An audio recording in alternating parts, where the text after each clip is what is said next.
चुंबकीय शक्ति में, जीव जंतुओं में, सृष्टि के सृजन में सर्वत्र आप फैले हुए अनुभव करोगे। और इसी का आह्वान योगी प्राणायाम करते समय करता है कि हे प्राण शक्ति, आओ मुझ में और मुझे नव जीवन से भर दो, मुझे ताजगी दो, मेरे अंदर नवीनता ले आओ, मैं सशक्त हो जाऊं, चांद सितारों से जुड़ जाऊं, हवाओं से जुड़ जाऊं, पृथ्वी से जुड़ जाऊं। इसलिए ये बड़ा अद्भुत है। ये साधारण प्राणायाम भी एक साधारण क्रिया नहीं है। आप कितने भी बिजी हो जाइए, लेकिन प्राणायाम करने के लिए तो आपको इजी होना ही पड़ेगा। और अगर आप इतने सहज नहीं होंगे तो आप अपने जीवन का सम्मान नहीं करते हैं। इसलिए आपको अकेले बैठकर अनुभव करना होता है प्राणायाम करते हुए कि मेरी जीवनी शक्ति बढ़ रही है, मेरी मनस्वी तेजस्वी शक्ति मेरे अंदर आ रही है, तेजस्विता आ रही है, मनस्वी हो रहा हूं, अदम्य साहस मुझे मिल रहा है, मेरा शौर्य बढ़ रहा है, मेरे अंदर धैर्य शक्ति आ रही है और मैं अपने अंदर की निराशा को त्याग रहा हूं। मैं इस समय नवीनता से युक्त हो रहा हूं। जो मेरी हताशा है, हताशा जो है बोलते हैं होपलेस हो जाना, किसी व्यक्ति की जो होप है वो टूट जाए तो उसे कहते हैं हताशा का आ जाना। इसी तरह से असंतोष, व्याकुलता जो जीवन में रहती है, बेचैनी बनी रहती है, उसको आप अपने अंदर से हटता हुआ अनुभव करते हैं। प्राणायाम करते समय आपको ये अनुभव होता है कि ब्रह्मांडीय प्राण शक्ति के साथ मैं अपने आप को जोड़ रहा हूँ और वहाँ से आती हुई प्राण शक्ति मुझे नवीनता दे रही है। उस समय आप अनुभव कर रहे होते हैं मेरे अंदर की आक्रामकता हट रही है, हमला करने की भावना। हर समय हम हमलावर बने रहते हैं, किसी ने थोड़ा सा छेड़ा और देखो फिर क्या जवाब मिलता है। और ये सच्चे पति पत्नी में बहुत अच्छा दिखाई देता है। आयु हो जाए ना, एक अनुभव हो जाए, उम्र हो जाए, तो फिर उसके बाद आप देखिए इधर से प्रश्न आया तो ऐसा लगता है एक तरफ से कर्ण के तीर चल रहे हैं, दूसरी तरफ से अर्जुन के। महाभारत शुरू है, बहुत अच्छे अच्छे प्रश्न उत्तर हो रहे होते हैं। पति पत्नी जो है साक्षात्कार कर लेते हैं उस समय अपने अंदर जो है तर्क शक्ति का, और पूरा घर ही एक अजीब स्थिति में पहुंच जाता है। कोई उदाहरण इस समय देना उचित नहीं होगा क्योंकि फिर हम विषय की गंभीरता से हट जाएंगे। प्रेम शक्ति का समावेश आपके अंदर होना और आपका जो मिड ब्रेन है उस पर प्राण शक्ति का बहुत सुंदर प्रभाव पड़ता है। इसलिए आप जो है ये अनुभव करते हैं कि मेरे मिड ब्रेन में नव शक्ति का जागरण हो रहा है। मैं श्वास प्रश्वास के माध्यम से अपने आप को नया बना रहा हूं और उस समय आप अपनी चंद्र नाड़ी को, सूर्य नाड़ी को, दोनों को संतुलित करने का प्रयोग कर रहे होते हैं। क्योंकि मैं फिर कह रहा हूं, जो जीवित है मतलब श्वास ले रहा है, तो अगर आपका श्वास ठीक चल रहा है तो आपकी जीवनी शक्ति प्रबलता से चल रही है। मैं आप भी सोच रहे होंगे कि एक ही शब्द को लेकर इतनी व्याख्या करने की जरूरत क्या है। 2 लाइनों में अर्थ था, मैं भी बोलकर आगे बढ़ जाता, लेकिन जरूरी हो गया कि हम लोग इस विषय को महत्व देते नहीं हैं। प्राणायाम करना, सांस लेना, छोड़ना, बात खत्म हो गई है। ज़्यादा ज़्यादा आप इतना सुन लीजिए कि आप हर कोई अनुलोम विलोम कर ले, थोड़ा बहुत जो है वो कपालभाति कर ले, और ज़्यादा कुछ कोशिश करनी है भस्त्रिका कर लीजिए, हो गया प्राणायाम। लेकिन आप इस प्राणायाम की सारी प्रक्रिया को जब तक नहीं समझेंगे और इसको जीवन का हिस्सा नहीं समझेंगे तब तक इसको आप महत्व नहीं दे सकते। आज के युग में इसकी बहुत बड़ी आवश्यकता है। इसलिए जब श्वास के साथ हम ब्रह्मांड से लयबद्ध होते हैं तो ब्रह्मांडीय स्पंदन, वाइब्रेशन जो है वो आपके और खींचने लग जाती है। आकाशीय ऊर्जाएं निरंतर आवागमन करती भी आपको छूने लग जाती हैं और आपको एक नया जीवन दिया जा रहा होता है। इसलिए खुले स्थान में जाइए और तिजोरी भरने से ज्यादा अपने अंदर जीवनी शक्ति भरने की कोशिश कीजिए। समर्थ और सशक्त बने रहेंगे, अपने काम आओगे और अपनों के काम आओगे।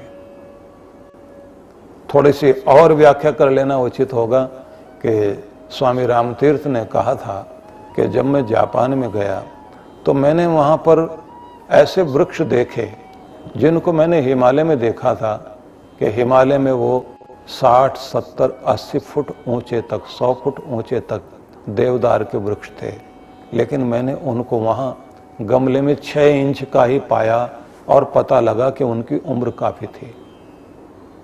तो मैंने जानने की कोशिश की कि ये इतने ऊंचे विशाल वृक्ष जो हो सकते थे और इनकी उम्र भी हो गई है, तो ये छोटे क्यों रह गए। उन लोगों ने कहा ये हमारी एक कला है, और उस कला का नाम उन्होंने बोनसाई नाम दिया। कि मैंने उनसे पूछने की कोशिश की कि आपको मजा आया इन पौधों को बौना बनाए रखने के लिए, तो जरा बताइए तो सही कि आप इसके लिए क्या करते हैं।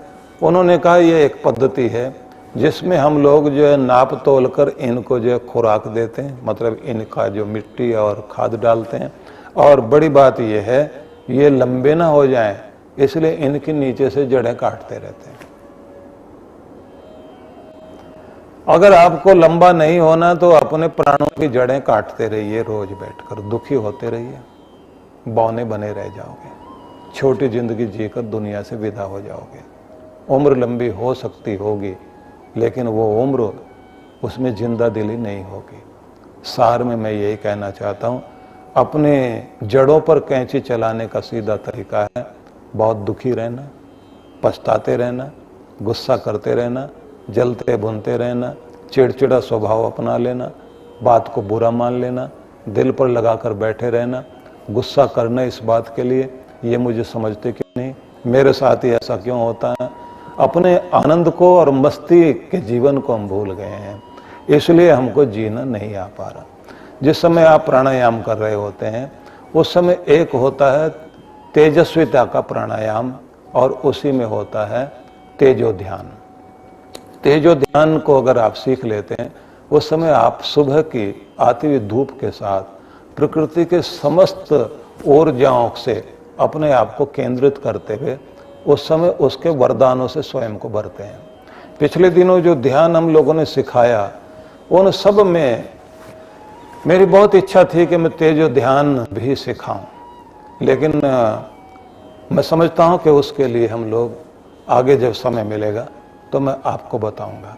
इस समय हम केवल इतना ही समझें कि जिस समय आप बैठे हुए हों प्राणायाम में, खुले वातावरण में, तो उस समय आपने शांत मनोभाव के साथ अपनी कोमलता से आंखें बंद करते हुए माथे पर दबाव और तनाव को हटाकर उस समय यह अनुभव करना है कि सूरज की किरणें मुझे पवित्र करें, उनका आता हुआ उनके द्वारा ओज तेज मुझे प्राप्त हो, हवाएं अपनी तरंगों के साथ मुझे झूमने दें, मेरे अंदर मस्ती को पैदा कर दें, और ये आकाश के सितारे मेरे अंदर की चमक को बढ़ाएं और मेरे जीवन में उच्चता प्राप्त हो। मैं पृथ्वी की धैर्य शक्ति को और इसके विस्तार को अपने हृदय में स्थान दूं कि जिससे मेरा हृदय विस्तृत होने के साथ साथ मेरे अंदर धैर्य बना रहे, मैं जल्दी से विचलित होने वाला व्यक्ति न हो जाऊं। पर्वतों की स्थिरता और अडिगता और सागर का हर समय लहराते रहना, मैं भी अपने जीवन में प्रेम का सागर लेकर आ जाऊं और फिर प्रार्थना करें कि मेरे ईश्वर मेरे मन में, मेरे प्राणों में, मेरी आत्मा में अपने प्रेम का संचार करो और मुझे पतित पावन भगवान पवित्रता से भर दो। इस तरह से आप जब प्रार्थनाएं करते हैं तब आपका प्राणायाम का यह हवन अद्भुत हो जाता है। इसलिए कृष्ण भगवान ने इसको कहा कि आप ब्रह्मांडीय प्राण शक्ति का अपने जीवन में होम करना सीखें। इससे अधिक व्याख्या इस श्लोक की न करके अब मैं अगले श्लोक की तरफ जाना उचित समझूंगा। और हम लोगों ने इस बात को तो जाना ही है कि ये एक तरह का यज्ञ है, और यज्ञ के संबंध में जो हमारे ग्रंथों में लिखा है, मनु महाराज ने एक स्थान पर बड़ा सुंदर कहा, यज्ञो नृतेन क्षरति तपक्षरति विस्मयात आयुर विप्र अपवादेन दानम च परिकीर्तनात्। व्यक्ति के जीवन में यज्ञ का होना एक बड़ी बात है, लेकिन वह यज्ञ तब निष्फल हो जाता है जब व्यक्ति के जीवन में झूठ और दिखावा चलने लग जाता है। और किसी भी व्यक्ति के जीवन का तप तब नष्ट होने लग जाता है जब वो अहंकार को पालकर दंभी बन जाता है। और कोई भी व्यक्ति अपनी आयु को तब क्षीण कर लेता है जब वो अपने बड़ों का और गुरुजनों का निंदक हो जाता है और उसी तरह की मजाक और उसी तरह की बातें सुनने में उत्सुक रहता है।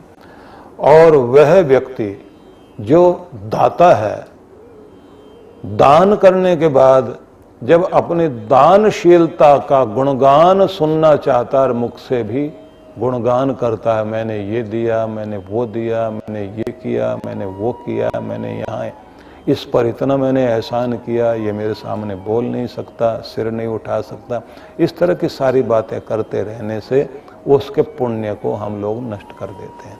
इसलिए प्रत्येक व्यक्ति को यज्ञशील होना चाहिए, लेकिन यज्ञशील होने के साथ प्रयास किया जाना चाहिए कि हमारा यज्ञ जो है हमारे जीवन को उन्नत करे, हम उसके पुण्य को नष्ट करने वाले न बने। अब अगले श्लोक की तरफ मैं आता हूं, क्योंकि ये 29वां श्लोक था और मैंने इसको प्राणायाम वाली चीज को इसलिए ज्यादा जोर दे करके कहा कि आज के युग में हम लोग इतने बिजी हो गए हैं कि हम अपने जीवन में समय नहीं निकाल पाते कि अपने जीवन का ही सम्मान कर पाए, प्राणायाम को महत्व नहीं दे पा रहे हैं। कुछ भी हो, कितने भी बिजी क्यों ना हो, लेकिन आपको प्राणायाम करने चाहिए।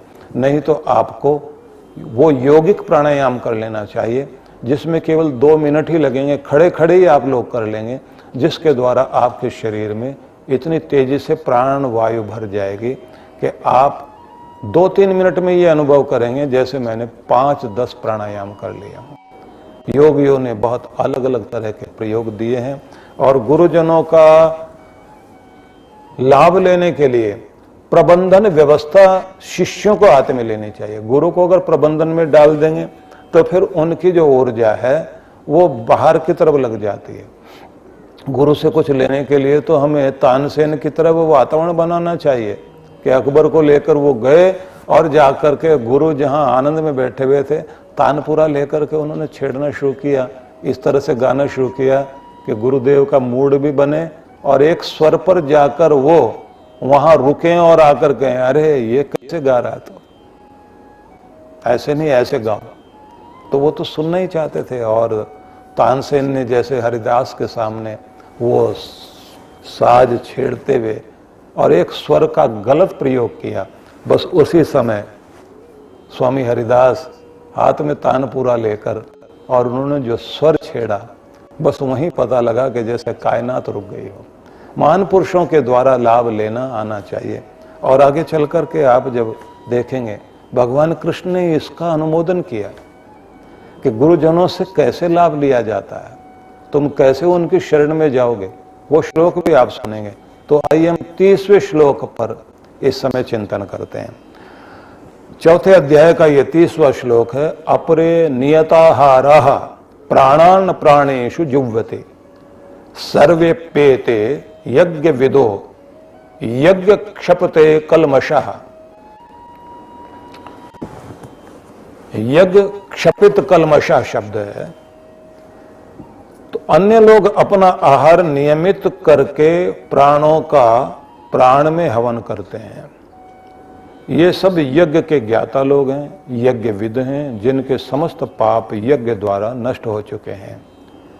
तो शब्द जो है यज्ञ क्षपित कलमशा, कलमश बोलते हैं पाप को, जिनके यज्ञ के द्वारा पाप नष्ट हो चुके हैं। और एक शब्द और देखिए यहां लिखा है नियताहारा।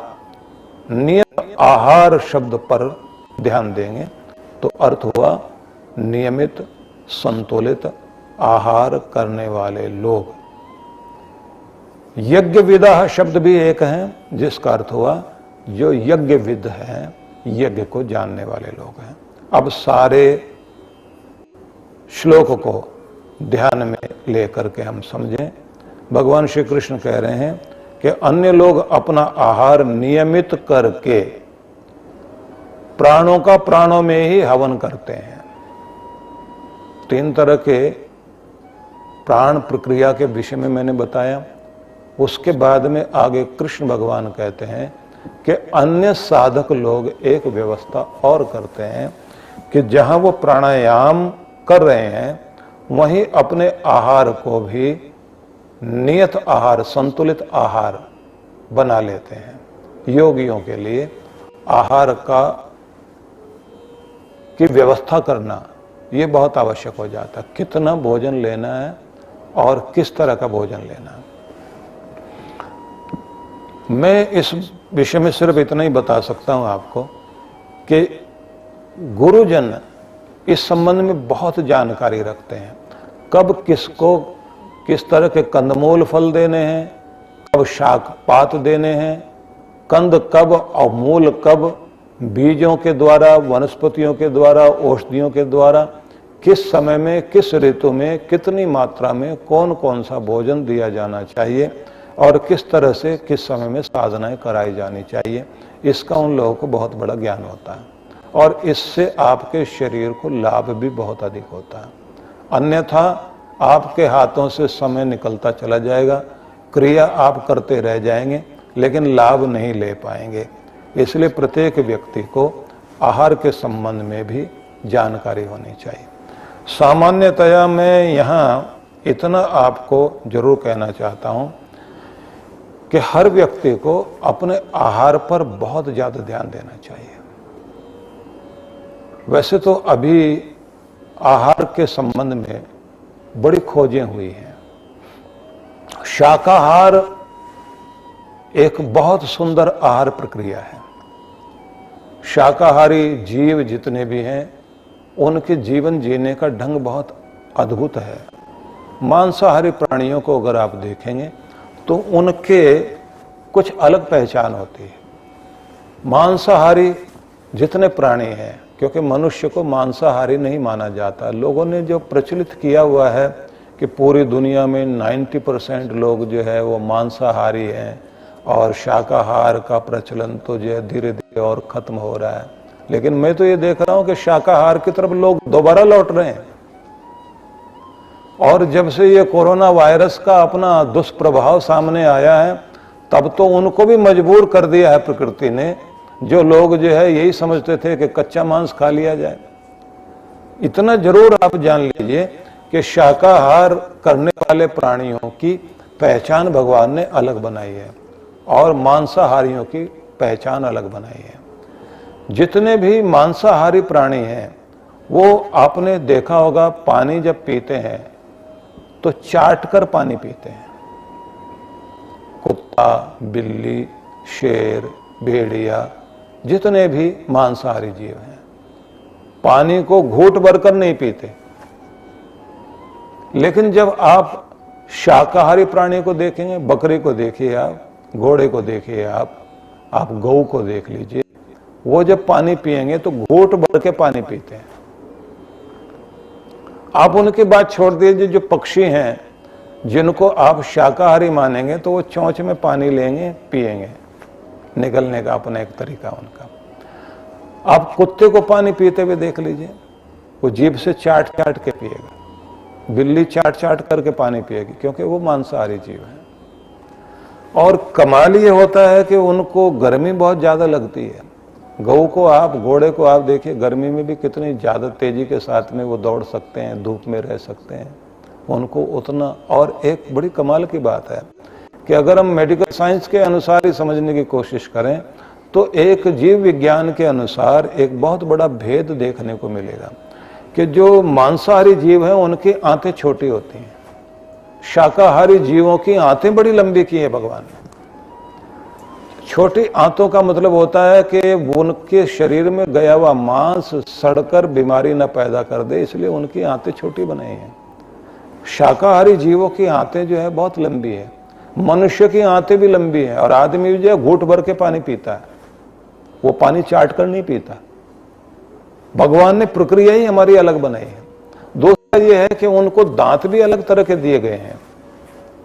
जो जितने भी हिंसक जानवर हैं उनको नोचने वाले कीलों वाले दांत दिए गए हैं, और जो चपटे और रगड़ पैदा करके चबाने वाले दांत दिए गए हैं वो सब के सब जो शाकाहारी जीवों को दिए गए। इसलिए गऊ जब घास खा लेती है उसके बाद वो चर्वण क्रिया करती है, जिसको बोलते हैं जुगाली करना, चबाना। इसलिए आप जो 6 तरह का भोजन में आप 6 तरह के प्रयोग करते हैं। चौष्य भी है, लेह्य भी है, चाटने वाले भी आपके हैं, चबाने वाले भी आपके हैं, घूटने वाले, निगलने वाले, तरह तरह के रूप आपके हैं। लेकिन हम विषय से इधर उधर ना हो जाएं। मैं आपको ये कहना चाहता हूँ कि शाकाहार आपके जीवन के लिए बहुत लाभकारी है। सब लोगों को शाकाहारी होना चाहिए। तो भगवान ये कह रहे हैं नियताहारा, नियत आहार वाले लोग, जो योगी लोग हैं, वे प्राणों को प्राणों में हवन तो करते हैं, लेकिन साथ में उनकी एक प्रक्रिया और होती है, आहार का भी बहुत सुंदर सेवन करते हैं। अब मैं यहाँ पर आपको एक उदाहरण देना चाहूँगा कि स्वयं कृष्ण भगवान ने 12 वर्षों तक तप किया और साधना की। उन 12 वर्षों के तप और साधना में 1 वर्ष उनका ऐसा रहा जब वो केवल बद्री फल खा करके रहे। बद्री जो है वो बेर को कहते हैं। तो बद्री फल खाया तो बद्रीनाथ वाला स्थान जो है वो कृष्ण भगवान की तपस्थली है। वही स्थान था जहाँ पर व्यास ऋषि गणपति के साथ बैठकर महाभारत और अन्य ग्रंथों की रचना जहाँ हुई।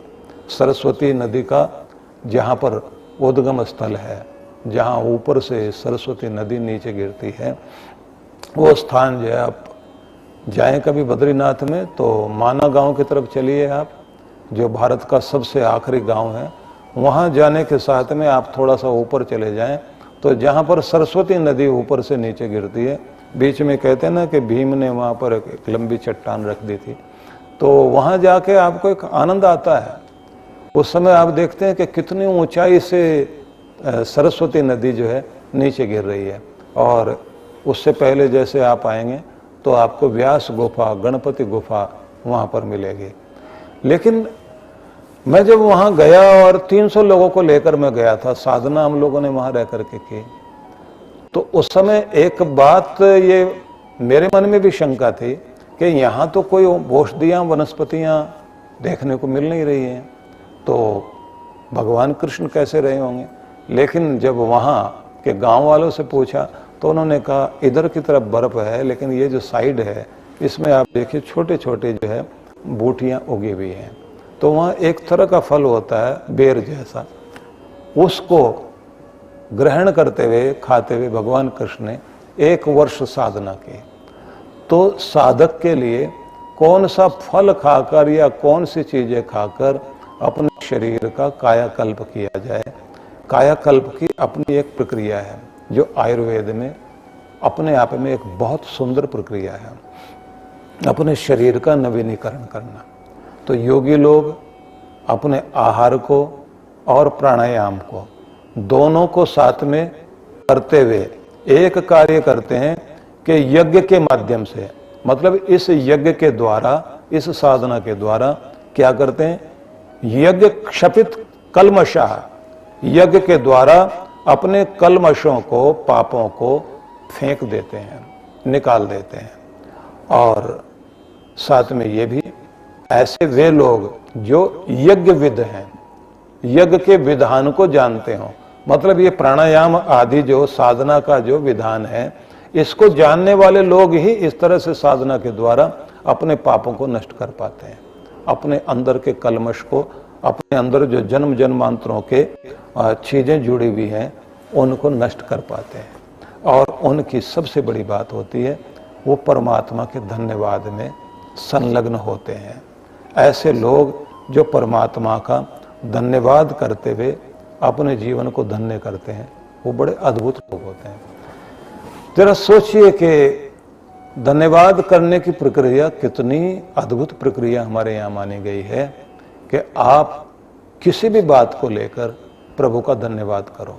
एक 80 वर्षीय व्यक्ति हॉस्पिटल में अपने हार्ट के ऑपरेशन के लिए भर्ती हुआ और जैसे ही वो ऑपरेशन हो गया, ठीक हो गया, डॉक्टर ने उससे कहा कि आपका 3 घंटे तक ऑपरेशन हुआ है और 10 लाख रुपए का बिल है जो आपको देना है, और आप किस्मत वाले हो कि आप ठीक हो गए।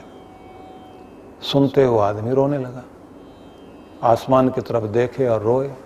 तो डॉक्टर ने कहा, और बिल देख करके आप रो रहे हैं, मैं सिफारिश करूंगा मैनेजमेंट से आपका बिल कम कर दिया जाए।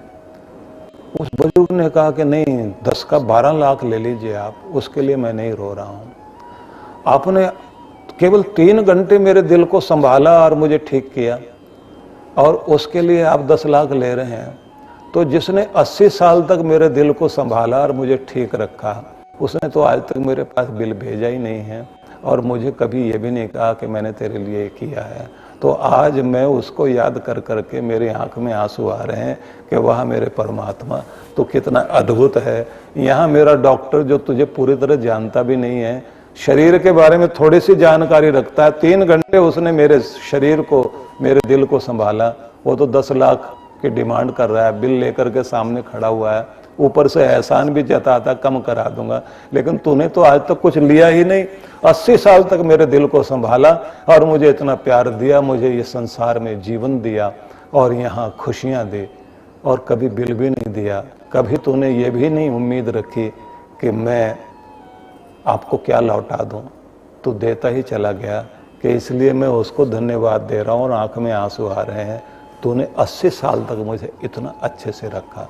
जरा सोच करके देख लीजिए, धन्यवादी इंसान जब बन जाता है उस समय उस व्यक्ति को एक छोटी सी स्थिति में भी परमात्मा की कृतज्ञता अनुभव होती है और उसका आभार व्यक्त करते हुए कहता है कि धन्य है वो प्रभु, आपकी कृपा अनंत कृपा है।